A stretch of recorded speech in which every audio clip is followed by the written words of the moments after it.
Class 7-এর final পরীক্ষার ইতিহাস প্রশ্নপত্র, class 7 final exam history model question set চলো আমরা সলভ করব।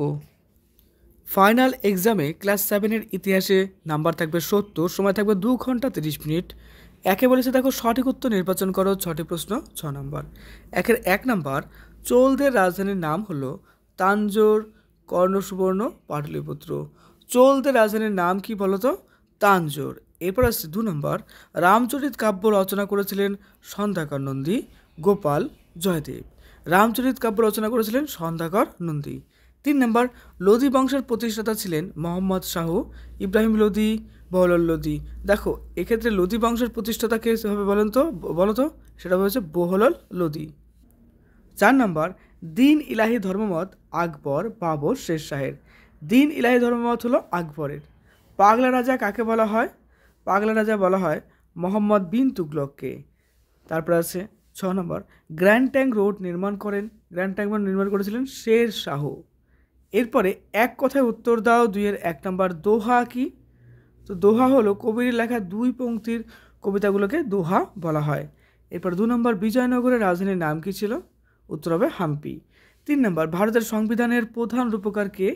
উত্তর হবে দেখো ডক্টর বি.আর. আম্বেদকর। এরপরে খালসার কাজ কি? এখানে উত্তর লিখবে দেখো খালসার কাজ ছিল শিখদের নিরাপদে রাখা। এরপরে 5 নম্বর, কে প্রবন্ধ গ্রন্থ রচনা করেছিলেন? উত্তর হবে ধৈ। এরপরে সৈয়দ বংশের প্রতিষ্ঠাতা কে ছিলেন? সৈয়দ বংশের প্রতিষ্ঠাতা ছিলেন খিজির খান। 7 নম্বর, শশাঙ্কের রাজধানীর নাম কি ছিল? কর্ণসুবর্ণ। জয়দেব রচিত গ্রন্থের নাম কি? জয়দেব রচিত গ্রন্থের নাম হলো গীত গোবিন্দ। 9 নম্বর, কে গঙ্গায় কণ্ডচোল উপাধি নিয়েছিলেন? উত্তর হবে দেখো প্রথম রাজেন্দ্র চোল। এরপরে 10 নম্বর, চর্যাপদের পুঁথি কোথায় আবিষ্কৃত হয়? নেপালে আবিষ্কৃত হয়। 11 নম্বর, শশাঙ্কের রাজধানীর নাম কি ছিল? এটা কর্ণসুবর্ণ। গভর্নর শব্দের অর্থ কি? উত্তর হবে শাসন করা। 3-এর 1 নম্বর, বর্গী বলতে বোঝাতো মারাঠা ড্যাশদের। উত্তর হবে সৈনিকদের বোঝানো হতো। 2 নম্বর, রাস্তরঙ্গিনী লিখেছেন ড্যাশ। উত্তর হবে দেখো কলহন। শোভা বলতে বোঝায় ড্যাশ। শোভা বলতে প্রদেশকে বোঝানো হয়। 4 নম্বর, পাল বংশের প্রতিষ্ঠাতা ড্যাশ। দেখো পাল বংশের প্রতিষ্ঠাতা হবে গোপাল। এরপরে 5 নম্বর, অর্থশাস্ত্র গ্রন্থটি রচনা করেন ড্যাশ। দেখো এই ক্ষেত্রে উত্তর হবে দেখো কৌটিল্য। এরপরে 6 নম্বর, একটি স্বায়ত্তশাসনমূলক প্রতিষ্ঠানের নাম হলো ড্যাশ। এটা হবে গ্রাম পঞ্চায়েত। 7 নম্বর, সেন বংশের প্রতিষ্ঠাতা ড্যাশ। দেখো এটা হবে সামন্ত সেন। 8 নম্বর, চৈতন্য ভাগবত গ্রন্থের রচিতা ছিলেন ড্যাশ। চৈতন্য ভাগবত গ্রন্থের রচিতা হলেন বৃন্দাবন দাস। 4-এর সত্য মিথ্যা নির্বাচন করো, 6টি প্রশ্ন 6 নম্বর। তরাইনের দ্বিতীয় যুদ্ধ হয় 1192 খ্রিস্টাব্দে, এটা সত্য হবে। তারপর 2 নম্বর, আরবি ভাষায় আলিম শব্দের অর্থ হচ্ছে জ্ঞানী, সত্য। 3 নম্বর, আকবরের তৈরি রাজধানীর নাম ছিল ফতেপুর সিক্রি, এটা হবে সত্য। নেক্সট, মুঘল বংশের প্রতিষ্ঠাতার নাম আকবর, এটা ভুল, উত্তর হবে বাবর। নেক্সট দেখো 5 নম্বর, দিল্লি শহর সিন্ধু নদীর পাশে অবস্থিত, এটাও মিথ্যা কারণ এটা যমুনা নদীর পাশে অবস্থিত। তারপর আসছি 6 নম্বরে, বঙ্গ নামটির প্রথম উল্লেখ পাওয়া যায় ঐত্তরীয় অরণ্যকে, এটা একেবারে সত্য হবে। এরপরে 5-এর প্রশ্ন প্রত্যেকটির জন্য নাম্বার রয়েছে 2 করে, 5 জন্য 10 নম্বর। 1 নম্বর, সুবা কি জাপ্তি বলতে কি বোঝায়? সুবা বলতে আকবর তার সাম্রাজ্যকে কয়েকটি প্রদেশে ভাগ করেছিলেন, প্রত্যেকটি প্রদেশকে বলা হতো সুবা। জাপ্তি মানে নির্ধারণ। আকবর তার রাজত্বকালে নতুন করে জমি জরিপ করেন, জমি জরিপের ভিত্তিতে রাজস্ব নির্ধারণ করার পদ্ধতিকেই বলা হতো জাপ্তি। মাবলে কি? এক্সট্রা প্রশ্ন দিয়ে দিলাম। দেখো শিবাজি একসময় পুনের আশেপাশের অঞ্চলগুলি আক্রমণ করেছিলেন, তখন তিনি মাওয়াল অঞ্চল থেকে একদল পদাতিক সেনা সংগ্রহ এবং নিয়োগ করেন, এদের বলা হতো মাবলে বা মাওয়ালি। মধ্যযুগের বাণিজ্যে ভারতে। আচ্ছা, এরপরে 2 নম্বর, ভারতের প্রথম ছাপাখানার প্রতিষ্ঠা করেন কারা? আকবরনামা কে লিখেছেন? ভারতের প্রথম ছাপাখানা প্রতিষ্ঠা করেন ইউরোপীয় মিশনারিরা, আকবরনামা আব্দুল ফজল লিখেছেন। 3 নম্বর, শিখদের ধর্মগ্রন্থের নাম কি? এটি কোন লিপিতে লেখা? শিখদের ধর্মগ্রন্থের নাম হচ্ছে কি গুরু গ্রন্থ সাহেব, আর এটি গুরুমুখী লিপিতে লেখা। হুন্ডি কি? দেখো লিখবো, হুন্ডি হলো তুর্কি শাসকদের আমলে কাগজের ব্যবহার শুরু হলে সরবরাহ হুন্ডি নামে এক ধরনের কাগজ চালু করেছিলেন। বণিকরা কোনো এক জায়গায় সরাবকে টাকা জমা দিয়ে সেই কাগজ কিনে নিয়ে অন্য কোনো জায়গায় তা প্রয়োজন মতো ভাঙিয়ে নিতে পারত। এতে বণিকদের এক জায়গা থেকে আরেক জায়গায় টাকা নিয়ে যাওয়া খুব সুবিধা হয়েছিল। এরপরে খলজি বিপ্লব বলতে কি বোঝো দেখো। 1290 খ্রিস্টাব্দে জালালউদ্দিন ফিরোজ খলজি বলবনের বংশধরদের ক্ষমতা থেকে সরিয়ে দিয়ে সুলতান হন। এই ঘটনা খলজি বিপ্লব বলা হয়। এর ফলে দিল্লিতে ইলবারি তুর্কি অভিজাতদের ক্ষমতা চলে যায়, তার বদলে খলজি তুর্কি ও হিন্দুস্তানিদের ক্ষমতা বেড়ে গিয়েছিল। নেক্সট 5 নম্বর ঘরঘরা যুদ্ধ। দেখো, ঘরঘরা যুদ্ধ 1529 খ্রিস্টাব্দে হয়েছিল। আফগানদের বিরুদ্ধে বাবর এই যুদ্ধ করেন। আফগানদের সঙ্গে যোগ দিয়েছিলেন বাংলার শাসক নসরত শাহ। এই যুদ্ধে জিতলেও বাবর বিহারে পাকাপাকি অধিকার কায়েম করতে পারেননি। এরপরে 6-1 নম্বর মাৎসেন্নাই কি? মাছরান্নাই বলতে দেশে অরাজকতা বা স্থায়ী রাজার অভাবকে বোঝানো হয়। পুকুরে বড় মাছ যেমন ছোট মাছকে খেয়ে ফেলে, অরাজকতার সময় তেমনি শক্তিশালী লোক দুর্বল লোকের উপর অত্যাচার করে। শশাঙ্কের মৃত্যুর পরে খ্রিস্টীয় 7ম শতকের মধ্যভাগ থেকে 8ম শতকের মধ্যভাগ পর্যন্ত 100 বছর ছিল বাংলার ইতিহাসে একটা পরিবর্তনের যুগ। ওই যুগে প্রত্যেক ক্ষত্রিয় সম্ভ্রান্ত লোক, ব্রাহ্মণ, বণিক ইচ্ছামতো নিজের নিজের এলাকা শাসন করত। বাংলায় কোনো কেন্দ্রীয় শাসক ছিল না। বছরের পর বছর এই অবস্থা চলার পরে বাংলার প্রভাবশালী লোকেরা মিলে খ্রিস্টীয় 8ম শতকের মধ্যভাগে গোপাল নামে একজনকে রাজা নির্বাচন করে। দেখো, অনুমানিক 750 খ্রিস্টাব্দে। ওই সময় থেকে বাংলায় পাল বংশের রাজত্ব শুরু হয়। 2 নম্বর সুলতান ইলতুৎমিশের সামনে প্রধান প্রধান যে সমস্যাগুলি ছিল তার মধ্যে 3টি উল্লেখ করো, খুব ইম্পর্টেন্ট। আমরা লিখব উত্তরাধিকারী সংক্রান্ত সমস্যা। যেহেতু ইলতুৎমিশ ছিলেন কুতুবুদ্দিনের জামাই, তাই অনেকেই তাকে কুতুবুদ্দিনের যথার্থ উত্তরাধিকারী হিসেবে মেনে নেননি। 2 নম্বর আমিরদের বিদ্রোহ। এই সময় দিল্লি ইলতুৎমিশের বিরুদ্ধে কয়েকজন আমির প্রকাশ্যে বিদ্রোহ ঘোষণা করেন। তার সঙ্গে সঙ্গে শুরু হয় গোপনে বিভিন্ন রকম ষড়যন্ত্র। 3 নম্বর বৈদেশিক আক্রমণ। ইলতুৎমিশের সিন্ধু শাসনকর্তা নাসিরউদ্দিন কুবচা মুলতান থেকে এসে লাহোর এবং পাঞ্জাবের কিছু অংশে দখল করে নেন। এরপর আকবরের নবরত্ন সভা সম্পর্কে যা জানা লেখো। আকবরের দরবারে বহু বিশিষ্ট মানুষদের মধ্যে 9 জনকে একত্রে বলা হতো নবরত্ন।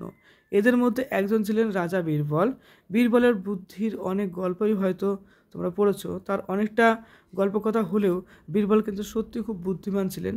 বীরবলের জন্ম হয় মধ্যপ্রদেশের একটি ব্রাহ্মণ পরিবারে। তার নাম ছিল মহেশ দাস। তার বুদ্ধির জোরেই তিনি আকবরের সভায় স্থান পেয়েছিলেন। আকবর তার নাম দেন বীরবল। এখানে বীর এবং বল শব্দগুলির বুদ্ধির জোর বোঝাতে ব্যবহার করা হয়। তাকে রাজা উপাধি দেওয়া হয়। আকবরের সময় তিনি ওয়াজির-ই-আজম বা প্রধানমন্ত্রী হন। এবার আসছি আমরা 4 নম্বরে আলাউদ্দিন খিলজির দিল্লির বাজার দর নিয়ন্ত্রণ করার কারণ কি ছিল? বাজার দর নিয়ন্ত্রণের ক্ষেত্রে কোন কোন নিয়মাবলী পালন করতে হতো? আলাউদ্দিন খলজির শাসন ব্যবস্থা ছিল সম্পূর্ণভাবে সামরিক শক্তির উপর নির্ভরশীল, তাই তিনি কম বেতনে বেশি সেনা রাখার জন্য বাজার দর নিয়ন্ত্রণ করেন। নিয়ম অনুযায়ী প্রত্যেক ব্যক্তিকে কি বলছে যে নির্দিষ্ট দামে জিনিস বিক্রি করতে হতো। কেউ এই আইন অমান্য করলে কিংবা ওজন কম দিলে তার দ্বিগুণ ওজনের মাংস ওই ব্যবসায়ীর শরীর থেকে কেটে নেওয়া হতো। এবার আসছি 5 নম্বর মোস্ট ইম্পর্ট্যান্ট পানিপথের প্রথম যুদ্ধ সম্পর্কে জানানো লিখো। 1526 খ্রিস্টাব্দে পানিপথে বাবরের সঙ্গে ইব্রাহিম লোদির যুদ্ধ হয়। এই যুদ্ধে বাবর তুর্কিদের থেকে শেখা এক ধরনের কৌশল বিদ্যা ব্যবহার করেছিলেন। একে বলা হয় রুমি কৌশল। মুঘলদের ঘোড়াসওয়ার তীরন্দাজ বাহিনী ছিল খুব গুরুত্বপূর্ণ। তাছাড়া তাদের গোলন্দাজ বাহিনীও ছিল।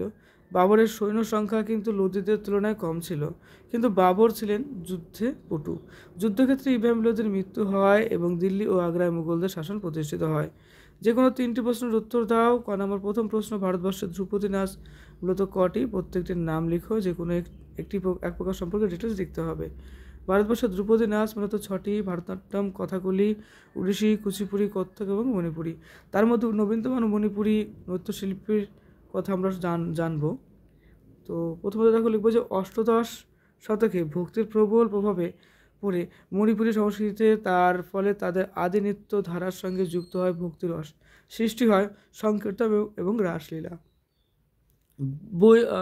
বৈষ্ণব পদাবলীর ভিত্তিতে রাধাকৃষ্ণকে কেন্দ্র করে রাসলীলাগুলি তৈরি করা হতো।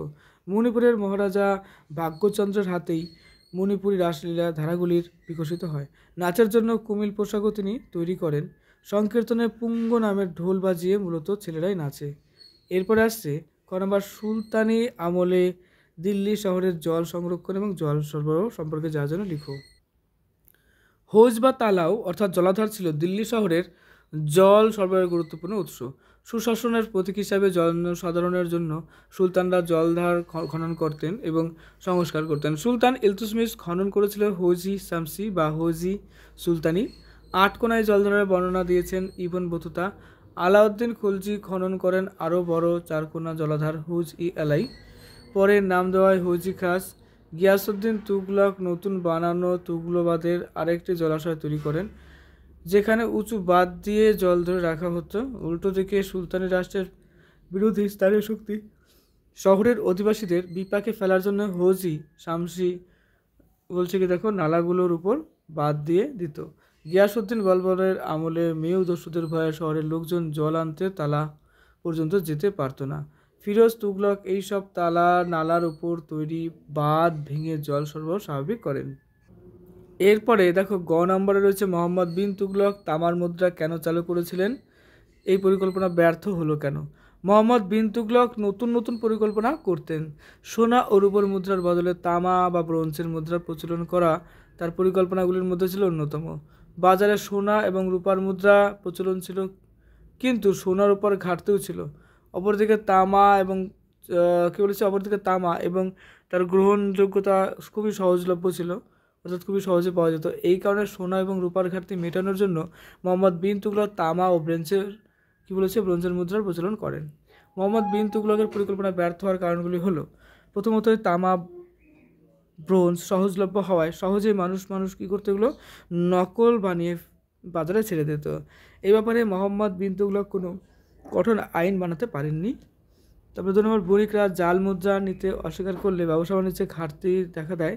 মুদ্রা জাল করা সহজ বলে বহু অসাধু মানুষ বাড়িতে জাল মুদ্রা তৈরি করলে বাজারে জাল মুদ্রা ভরে যায়, এর ফলে রাজকোষ শূন্য হয়ে যায়। মোহাম্মদ বিন তুগলক সমস্ত তামা এবং ব্রোঞ্জের মুদ্রা বাজার থেকে একটা সময় কিন্তু তুলে নিতে বাধ্য হলেন। লাস্ট কোশ্চেন, শেষ শাহ সংস্কারগুলি সম্পর্কে যা জানা লিখো।